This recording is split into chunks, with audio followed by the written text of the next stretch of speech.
अस्सलाम वालेकुम क्लास, कैसे हैं आप सब। उम्मीद करती हूँ आप सब खैरियत से होंगे। आज हमने डिस्कस करना है सेकेंड ईयर का हमारा चैप्टर था, chapter number 16 sports and movements, और टॉपिक हम डिस्कस कर रहे थे स्पोर्ट्स इन प्लांट्स। तो उसकी जनरल कैटेगरीज हमने देखी थी, 4 मॉडिफिकेशन देख ली थी। अब हमने यानी कि प्राइमरी ग्रोथ डिस्कस कर ली थी। अब हमने आज डिस्कस करना है secondary growth of plants and significance, यानी कि इसकी इंपॉर्टेंस और सेकेंडरी ग्रोथ प्लांट में किस तरह से होती है, कौन कौन से कंपोनेंट्स हैं, सेकेंडरी ग्रोथ कहते किसे हैं। तो सबसे पहले डेफिनेशन देखते हैं सेकेंडरी ग्रोथ की क्या होती है। तो प्लांट की जो सेकेंडरी ग्रोथ होती है उससे मुराद होता है, उसकी डेफिनेशन क्या है, इंक्रीज इन गिर्थ ऑफ प्लांट। ठीक है, गिर्थ का मतलब होता है मोटाई प्लांट की, thickness of plant due to vascular cambium and core cambium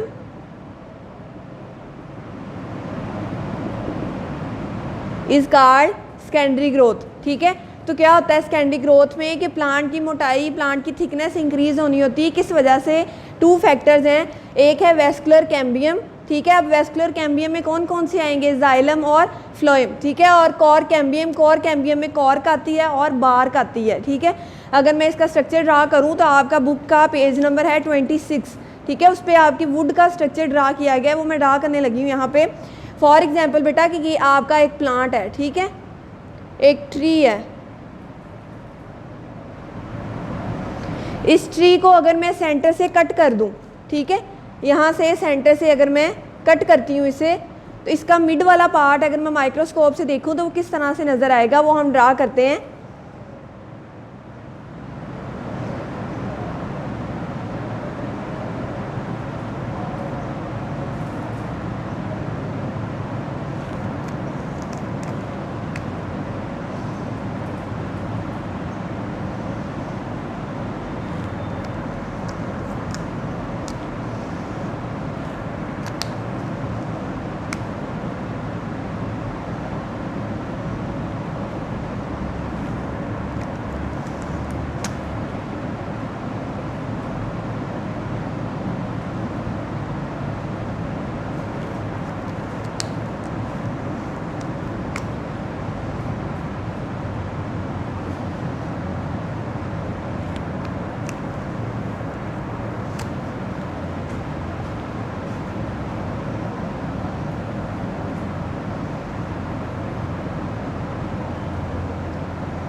और इसकी लास्ट लेयर। ठीक है,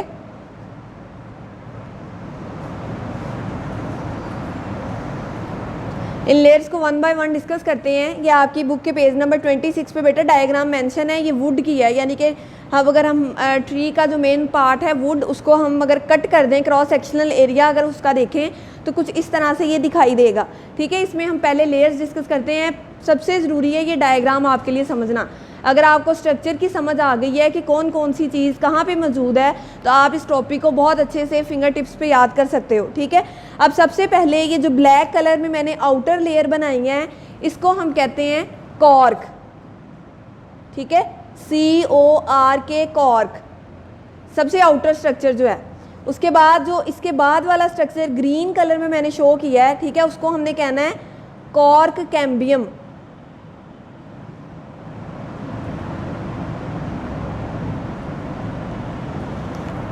ठीक है, अब मैं कॉर्क कैम्बियम को क्या करने लगी हूँ, कलर्ड करने लगी हूँ।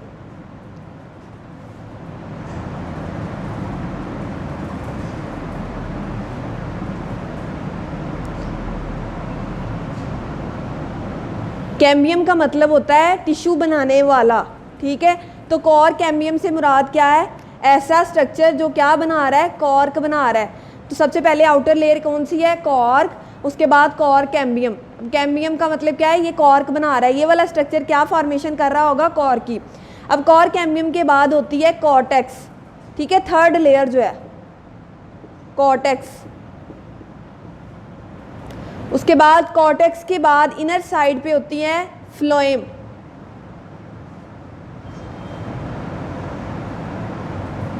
ठीक है, अभी हमने जस्ट 4 लेयर डिस्कस की। कॉर्क कैम्बियम यानी कि कॉर्क की फॉर्मेशन कर रहा है, उसके बाद कॉर्टेक्स, उसके बाद फ्लोएम। अब फ्लोएम का काम क्या है, वाटर की फूड की क्या है करता है, ये ट्रांसपोर्ट करता है फूड की, और जाइलम क्या करता है, कंडक्शन करता है वाटर की। अच्छा, अब फ्लोएम के बाद मौजूद है वेस्कुलर कैम्बियम, ये जो ब्लू में शो की गई है ना, वो क्या है, वेस्कुलर कैम्बियम।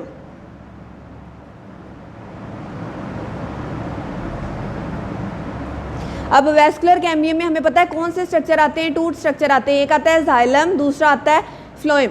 तो वेस्कुलर कैम्बियम की आउटर साइड पे फ्लोएम प्रेजेंट होता है। ठीक है, ये देखो वेस्कुलर कैम्बियम है, इसके आउटर साइड पे क्या मौजूद है, फ्लोएम, और जो इसके इनर साइड पे रेड लेयर जो मैंने बनाई है, ये क्या है, जाइलम। और ये कौन सा जाइलम होता है, सेकेंडरी जाइलम। अब जाइलम के बाद जितनी भी अंदर मैंने लेयर्स बनाई हैं बेटा, ये सेकेंडरी जाइलम की ही लेयर्स हैं, और ये क्या कर रही हैं, एनुअल रिंग बना रही हैं। अब यहाँ जितना मैं पोर्शन ब्लू से जाहिर कर रही हूँ ना, ये वाला, इसको हम कहते हैं वुड। ठीक है, जो अंदर वाला पोर्शन जिसे मैंने ब्लू कलर से शो किया है, ये क्या है, ये वुड है, सबसे सेंटर वाला पार्ट है। और इसमें क्या होता है, एनुअल रिंग्स फाउंड होती हैं। एनुअल रिंग क्या होता है, हर साल 1 साल बाद प्लांट की थिकनेस इंक्रीज करनी है। हर 1 साल बाद वेस्कुलर कैम्बियम ने क्या बनाना है, एक सेकेंडरी जाइलम की लेयर बनाते जाना है, और जो न्यू लेयर होगी वो वेस्कुलर कैम्बियम के बिल्कुल इनर साइड पे होगी, और जो ओल्ड होती रहेंगी वो इन साइड जाती रहेंगी। अब एनुअल रिंग्स जो होती हैं, इससे क्या होता है, एनुअल रिंग से हम जो है प्लांट की एज का अंदाज़ा लगाते हैं। फॉर एग्जांपल ये एक प्लांट का वुड है, ठीक है, और वुड के अंदर एंगुलर रिंग है। अब 1 2 3 4 5, अब 5 रिंग्स हैं, इसका मतलब इसकी एज कितनी है, 5 ईयर्स, 5 साल हो गए इस प्लांट को। इससे हमें क्या अंदाज़ा लगता है, प्लांट की एज का। और ये एंगुलर रिंग्स फॉर्म कौन कर रहा है, वेस्कुलर कैम्बियम। तो अब यहाँ पे आओ, डेफिनेशन मैंने क्या बताई थी, increase in growth of plant due to vascular cambium and cork cambium.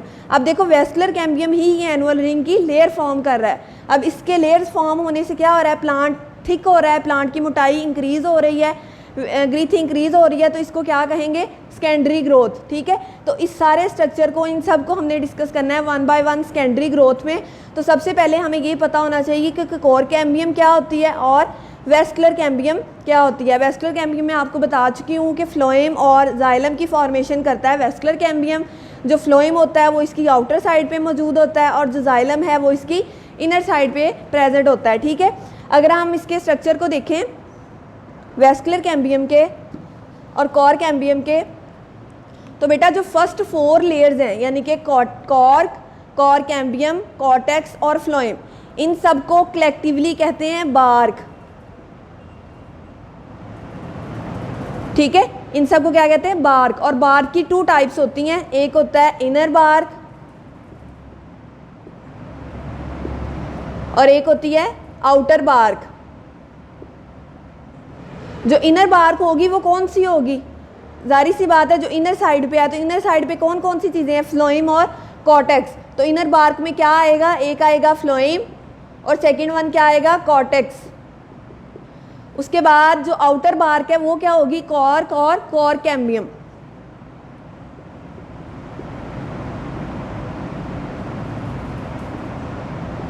ठीक है, इस चारों के स्ट्रक्चर को क्या कहना है, बार्क। उसके बाद इनसाइड अगर हम देखें तो वेस्कुलर कैम्बियम का स्ट्रक्चर है। वेस्कुलर कैम्बियम जो है 2 फॉर्मेशन करता है, एक तो करता है फ्लोएम की और दूसरा सेकेंडरी जाइलम की। ठीक है, अगर हम वेस्कुलर कैम्बियम की बात करें, फ्लोएम के बाद वही आ रहा है ना वेस्कुलर कैम्बियम। तो वेस्कुलर कैम्बियम क्या बना रहा है, 2 टाइप ऑफ स्ट्रक्चर फॉर्म करता है, एक वो फॉर्म करता है फ्लोएम और सेकंड वो फॉर्म करता है सेकेंडरी जाइलम।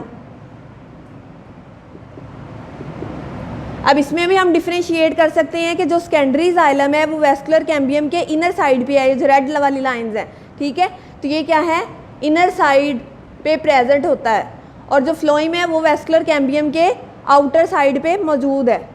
तो ये क्या है, आउटर साइड पे मौजूद होता है। ठीक है, उसके बाद अगर हम डिस्कस करें इनके फंक्शंस, तो ये क्या क्या फंक्शन परफॉर्म कर रहे हैं। तो ये क्या करता है, जो वेस्कुलर कैम्बियम है उसने प्लांट को थिकनेस प्रोवाइड करनी है, ठीक है।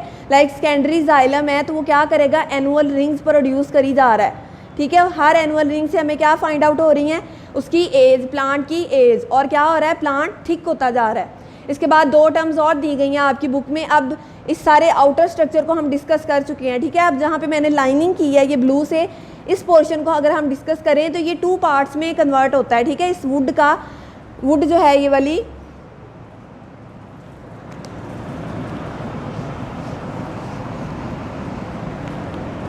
टू पार्ट्स में है। एक इसका पार्ट होता है सैप वुड और सेकंड इसका पार्ट होता है हार्ट वुड। अब क्या होता है बेटा कि वेस्कुलर कैम्बियम जब इसकी एनुअल रिंग प्रोड्यूस करी जा रहा है तो जाहिर सी बात है वाटर कंडक्शन किसने करनी है, जाइलम ने करनी है ना। तो वेस्कुलर कैम्बियम जब ये प्रोड्यूस करता है जाइलम, तो काफ़ी सारी लेयर जब मौजूद होना शुरू हो जाती हैं तो वाटर की कंडक्शन अच्छे तरीके से परफॉर्म नहीं हो रही होती, क्योंकि बहुत सारी रिंग्स बन चुकी हैं। तो वुड क्या होता है, जो ओल्ड वाली हैं वो क्या करेंगी, वो वाटर कंडक्शन तो नहीं करेंगी। अब जो इनर साइड पे जितना अंदर एनुअल रिंग जाई जाएगी, फॉर एग्जांपल ये रिंग है, ठीक है, ये वुड है। अब जो मैंने ग्रीन से शो किया है ये यंग है अभी, ठीक है, न्यू बनी है, और जो ब्लैक वाली हैं वो क्या है, ये ओल्ड हो चुकी हैं। तो क्या होगा, जो ओल्ड पार्ट होगा वो वाटर की कंडक्शन इतने अच्छे से परफॉर्म नहीं कर पाएगा, इसलिए उस स्ट्रक्चर को हम नाम देते हैं हार्ट वुड, ठीक है। इसको हम कहते हैं, इसकी डेफिनेशन अगर हम करें तो इसको हम कहेंगे inactive non conducting part of would, non conducting part of would. और ये मिड वाले स्ट्रक्चर में कौन सा है, ये वाला बिल्कुल सेंटर वाला, यहाँ पे ब्लैक वाला, ठीक है, ये क्या है, हार्टवुड। नॉन कंडक्टिंग पार्ट है, यानी कि वाटर की ट्रांसपोर्ट नहीं हो रही। इसके बाद अगर सैपवुड की बात करें तो इसकी डेफिनेशन अगर हम करेंगे तो ये होगा active and conducting part of would, ठीक है। अब ये सैपवुड और हार्टवुड की फॉर्मेशन कौन वुड की कैटेगरी में आता है और फॉर्म कौन कर रहा है, सेकेंडरी जाइलम, ठीक है, जो यहाँ पे मौजूद था। इसकी लेयर्स की आपको समझ होनी चाहिए, आउटर कौन सी होती है, इनर कौन सी होती है, ठीक है। अगर आपके पास टेक्स्ट बुक मौजूद है तो अपनी टेक्स्ट बुक पे आओ, पेज नंबर 25 पे, जहाँ पे सिग्निफिकेंस लिखा है ऑफ सेकेंडरी ग्रोथ, ठीक है। उसको मैं थोड़ा सा मुश्किल है, मैं इसको रीड आउट भी कर देती हूँ। लिखा है stem and root begin to thicken after their apical meristem has produce primary tissue, ठीक है। कहते हैं जैसे ही स्टेम और रूट डेवलप होना शुरू हो जाती हैं तो हमारी सेकेंडरी लेयर्स भी फॉर्म होना शुरू हो जाती हैं। उसके बाद क्या कहते हैं, increase in plant growth due to vascular cambium and cork cambium is called secondary growth, यानी कि डेफिनेशन जो हमने पढ़ी है कि increase in growth of plant due to vascular cambium and cork cambium is called secondary growth. कहता है the result of secondary growth is more evident in woody perennial plants like trees, shrubs and vines. अब perennial plant कौन से होते हैं, जो कई सालों तक जिंदा रह सकते हैं, ठीक है, और हर सिचुएशन में अपने आप को अडॉप्ट कर लेते हैं। कुछ होते हैं एनुअल प्लांट्स, जो उन्हीं के साल बाद उन्होंने मर जाना है, फिर साल बाद उनकी जो है ना न्यू उन्होंने ग्रो करना है। लेकिन पेरिनियल्स ऐसे होते हैं जो कई सालों तक जिंदा रहते हैं, ठीक है। और इसमें एग्जांपल उसने दी है ट्रीज, दरख्त की, शर्ब्स की और वाइन्स। वाइन्स एक दरख्त का नाम है, बेल कहते हैं इसे ना, जैसे बेल्स हमारी होती हैं। अच्छा, उसके बाद कहते हैं secondary growth occur due to cell division in, कहते हैं 2 वजह से होती है सेकेंडरी ग्रोथ। एक होती है वेस्कुलर कैम्बियम की वजह से और दूसरी होती है कॉर्क कैम्बियम की वजह से। उसके बाद सेकंड पैराग्राफ में कहता है vascular cambium first appear as cylinder of actively dividing cell between primary xylem and primary phloem. कहता है वेस्कुलर कैम्बियम जो होता है ये लेयर है बिटवीन फ्लोएम एंड जाइलम। उसके बाद कहता है vascular cambium give rise to 2 new tissues, the secondary xylem and secondary phloem. कहता है वेस्कुलर कैम्बियम 2 लेयर्स को करता है। यहाँ मैंने लिखा था पहले कि सेकेंडरी जाइलम को और फ्लोएम को, और फ्लोएम मैंने बताया था आपको आउटर साइड पे है और जो जाइलम है वो इनर साइड पे है। फिर कहता है नेक्स्ट पैराग्राफ में the secondary xylem causes most of increase in stem thickness, ठीक है। अब देखो ये वाला पार्ट कौन सा है, ये रेड वाला सेकेंडरी जाइलम। सेकेंडरी जाइलम के बाद क्या बन रही हैं, एनुअल रिंग। तो फॉर्मेशन थिकनेस की कौन कर रहा है, सेकेंडरी जाइलम, ठीक है। उसके बाद कहता है the layers are visible as ring. ये लेयर्स जो हैं, ये जो लेयर्स हैं हमें कहता है as a form of ring नज़र आती हैं हमें।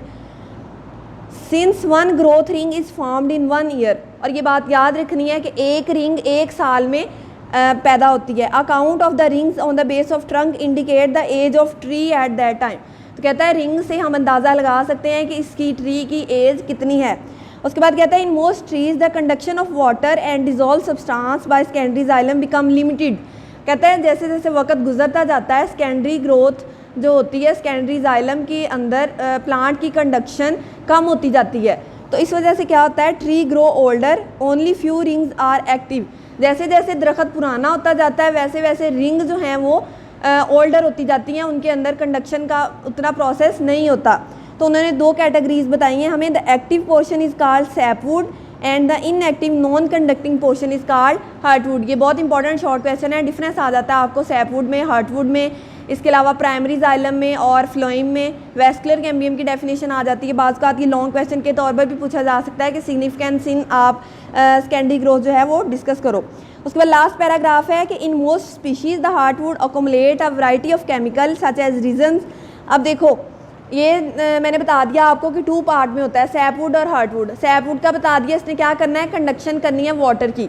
हार्टवुड क्या है, इनएक्टिव पार्ट है, तो इसका कोई ना कोई तो फंक्शन होगा ना। फॉर एग्जांपल ये वुड के अंदर मैंने कहा था ना लेयर्स हैं, तो अब जो इनर वाला पार्ट होता है वो क्या होता है, डेड हो चुका है, और डेड पार्ट कौन सा है, हार्टवुड।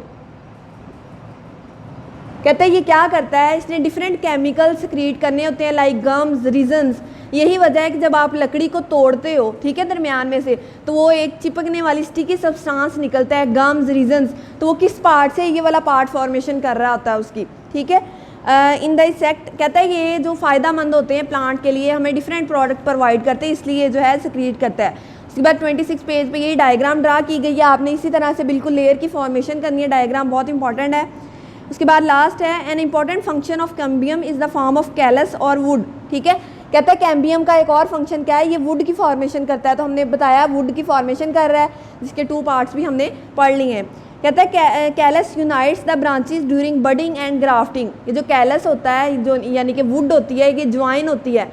हम क्या करते हैं, जब हमने ग्राफ्टिंग करनी है, टिश्यू कल्चरिंग करनी है, तो हम 2 स्टेम्स को लेके आपस में बांध देते हैं ताकि वो उनके साथ ग्रोथ एक न्यू प्लांट की हो सके। तो कहता है हम वुड को क्या करते हैं, कैलस कहते हैं सॉफ्ट पार्ट को, उसको हम क्या करते हैं ग्राफ्टिंग के दौरान ज्वाइन कर देते हैं, ठीक है बेटा। ये आपने टॉपिक याद करना है। इसके साथ ही साइड बॉक्स एक दिया हुआ है, उसमें वुड के फंक्शंस बताए हैं किस किस लिए परफॉर्म हमारे लिए फ़ायदामंद है। कहता है wood from different species of trees greatly in this suitability for specific uses. कहता है density, hardness, flexibility, resistance, strength and texture determine the quality and commercial use.